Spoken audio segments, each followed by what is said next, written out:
Ramoji Rao can perhaps be counted as the tallest figure in the Telugu media industry. Of course, he left his shadow on the film industry as well and on the political landscape as well. Someone who started off in a very ordinary family in the Krishna district of Andhra Pradesh. 1936 is when he was born, November 1936, and he grew up in Gudivada and subsequently got his education elsewhere and became an artist in an ad firm, in fact, in Delhi, and subsequently from an artist in an ad firm to establishing his own ad firms and establishing Dolphin Group of hotels as well. Then he started industrial interest in fertilizers. Then his biggest contribution perhaps is the Eenadu newspaper that he established the first edition of it in 1974 from Visakhapatnam. The next year itself he established the Hyderabad editions, and it has grown to such an extent, not just the growth at the district level editions as well as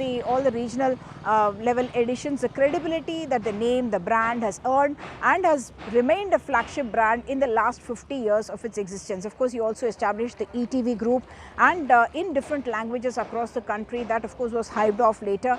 But Ramoji Film City, again the biggest film production center, and everything under one roof, was how it was marketed in 1996 when it was in fact opened, and I had the good fortune of visiting it, previewing it even before it opened up, and we were astounded with the kind of facilities that were created, and even to this date it remains perhaps the world's largest such film city. And what I must also point it out is some film like Bahubali was in fact shot almost entirely in Ramoji Film City, and you even tourists can see a portion of it where you have the sets still kept there for people to be able to enjoy the process of how the filmmaking itself happened. But he also had a big role in the political landscape of Andhra Pradesh. He was known to be very close to N.T. Ramarao and also Chandrababu Naidu, and when NTR launched his party in Telugu Desam in 1982 and within just a year became Chief Minister of Andhra Pradesh, quite a bit of that credit was in fact given to the council and the support of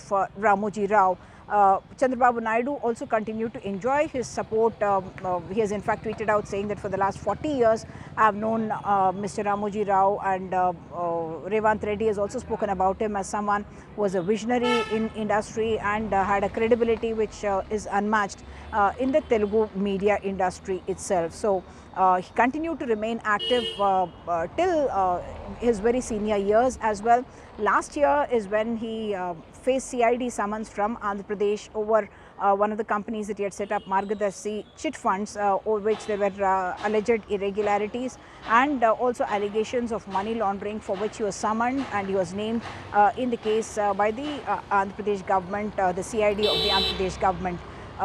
In YSR's time itself, when the Sakshi newspaper in fact came, it was meant to be a challenge to the Eenadu newspaper, because politically the Congress had felt that the Telugu Desam is gaining because of having the support of the Eenadu group, and therefore the Sakshi was started as a challenge to the Eenadu group of newspapers. He of course faced a personal tragedy with the death of his son, one of his two sons, in 2007, and subsequently he has been unwell in the last few months, in fact suffering with some heart complications, and on 5th when he was hospitalized in a private hospital here, and early this morning he breathed his last.